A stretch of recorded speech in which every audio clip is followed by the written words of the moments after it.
Saya ke Pak Nixon Ahmad, mantan Ketua DPRD Kota Gorontalo. Terima kasih narasumber yang saya hormati dan teman-teman sekalian LSM.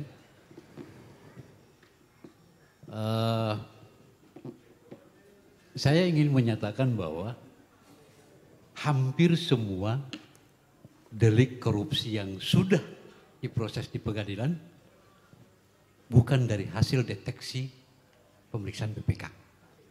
Itu fakta, tidak boleh dibantah bahwa hampir semua delik korupsi yang sudah diproses maupun yang belum diproses bukan hasil audit dan bukan deteksi dari audit BPK. Itu satu. Yang kedua, bahwa WTP ini kan pemeriksaan atas laporan keuangan. Apakah laporan keuangan itu sudah disusun sesuai dengan standar akuntansi pemerintah?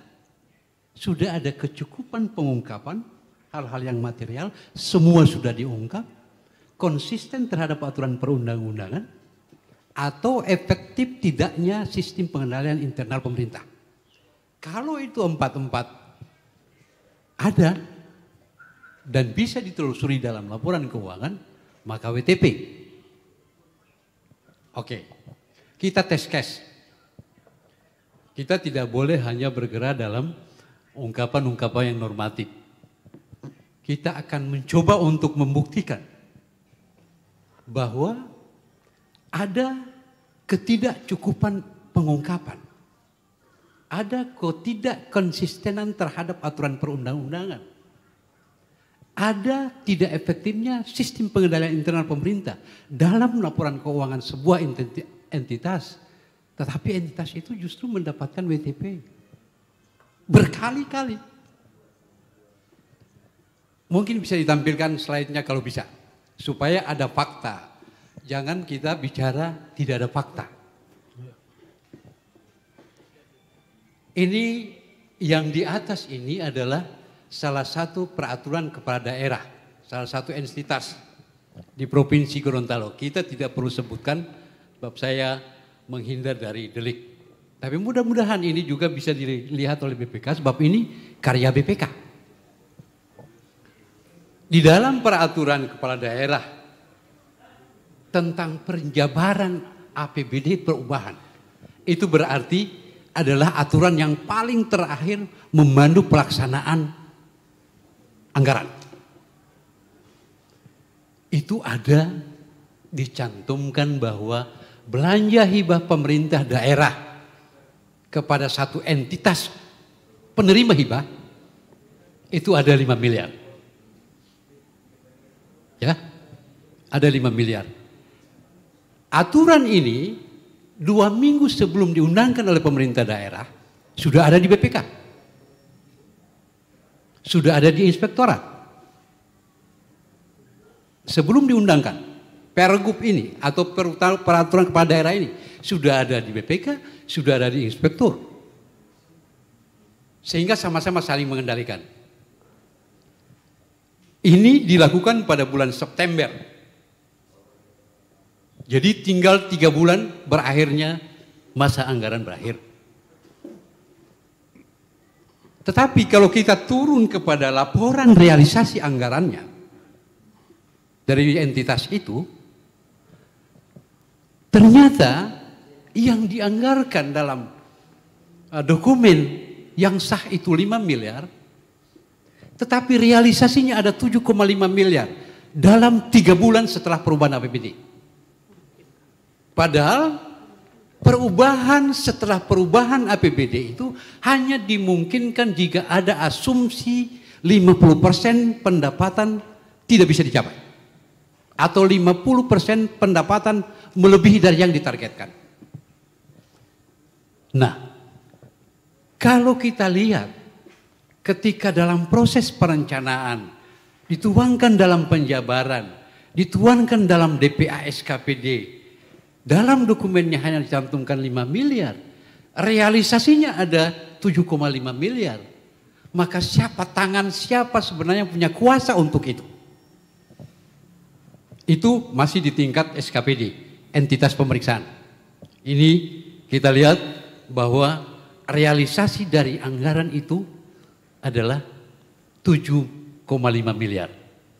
Kan sudah dinyatakan bahwa kecukupan pengungkapan terhadap setiap transaksi dalam belanja itu menjadi syarat utama untuk menentukan entitas ini bisa mendapatkan WTP atau tidak. Ini sangat material. Tidak diungkapkan. Kita lihat laporan BPK. Kita lihat konsistensi BPK yang menyatakan bahwa jika sudah cukup pengungkapan, konsistensi terhadap aturan perundang-undangan, kemudian sudah sesuai dengan standar akuntansi pemerintah dan sistem pengendalian yang efektif. Ini laporan BPK. Laporan BPK menyatakan bahwa entitas ini tidak pernah memberikan hibah kepada entitas pemerintah. Ini BPK.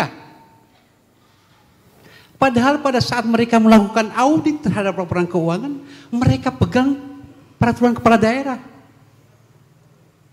Mereka pegang dokumen laporan realisasi anggaran.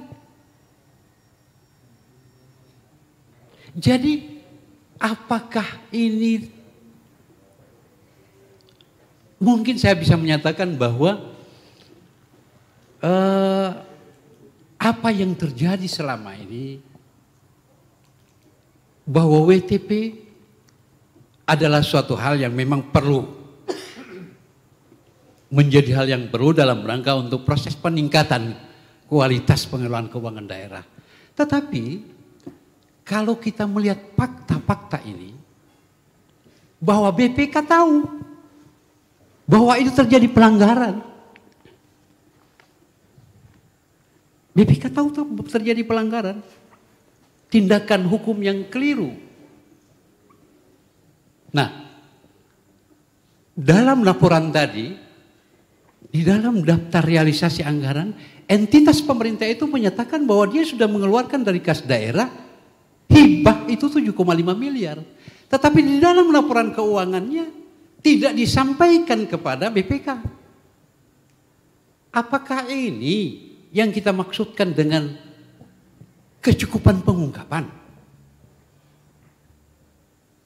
Kecukupan pengungkapan itu harus mengungkap segala transaksi yang terjadi baik pada belanja maupun pendapatan dalam laporan keuangan.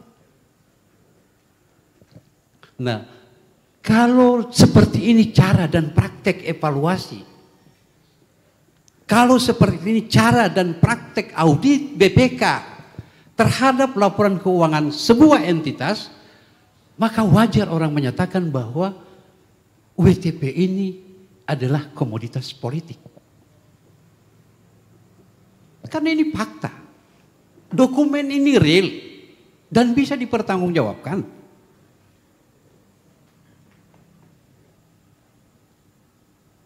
Nah, saya hanya ingin untuk menyampaikan satu hal dalam urusan dengan audit ini. Kan kita semua yakin bahwa audit BPK itu jangan dinyatakan dilakukan model sampling. Itu bukan. Keliru kalau orang menyatakan bahwa audit BPK itu pola sampling. Sebab kalau pola sampling dianggap bahwa ini mewakili populasi yang tidak diaudit. Padahal tidak seperti itu. Seperti yang kita lihat bahwa kenyataan baik BPK maupun pemerintah daerah sebagai entitas terperiksa itu melakukan pelanggaran. Ini fakta, ini bukti. Bukan sebuah hoax, tapi dokumen itu ada. Itu kedua. Yang ketiga, Bapak dan Ibu sekalian, konsistensi terhadap aturan perundang-undangan. Yang namanya hibah itu dari PP 58 sampai PP 12, yang namanya hibah itu terencana. Di dalam sistem akuntansi pemerintah, PP 71 2010 juga hibah itu terencana. Bahwa hibah ditetapkan by name, by address, by quantity saat penetapan APBD. Tapi yang kita lihat tadi, ada 2,5 miliar yang masuk di saat akhir pelaksanaan anggaran pemerintah daerah. Ini nonsen. BPK tahu, pemerintah tahu, tapi BPK membiarkan itu. Dari dulu yang namanya hibah itu adalah terencana. Sekali lagi terencana. Dari dulu sampai sekarang yang namanya hibah itu, objek hibah itu adalah entitas, badan, lembaga, koperasi, yayasan. Tidak ada yang namanya hibah diberikan kepada pribadi. Tidak ada hibah yang diberikan kepada pribadi. Bansos bisa kepada lembaga, bisa kepada pribadi. Nah, dari data yang saya sampaikan tadi, kalau sebuah entitas membagi-bagikan pangan perikanan miliaran rupiah, tetapi itu dipertanggungjawabkan dalam bentuk hibah, itu pasti penyimpangan, tindakan hukum yang keliru, tindak pidana malah kalau boleh dikatakan. Tetapi BPK membiarkan ini. Mudah-mudahan BPK dengar. BPK membiarkan ini. Nah, kalau saja BPK sudah tahu bahwa ini tidak boleh, tetapi BPK sendiri tidak menjadikan itu sebagai temuan, itu dilakukan. Standar operasi prosedur audit BPK tidak andal untuk bisa mendeteksi itu. Tetapi itu ada di tangannya. Peraturan itu ada di tangannya. Peraturan kepala daerah itu ada di tangannya. Komponen belanja itu ada di tangannya. Dia tahu bahwa itu keliru. Tapi ini justru menjadikan indikator utama untuk menentukan entitas itu mendapatkan WTP.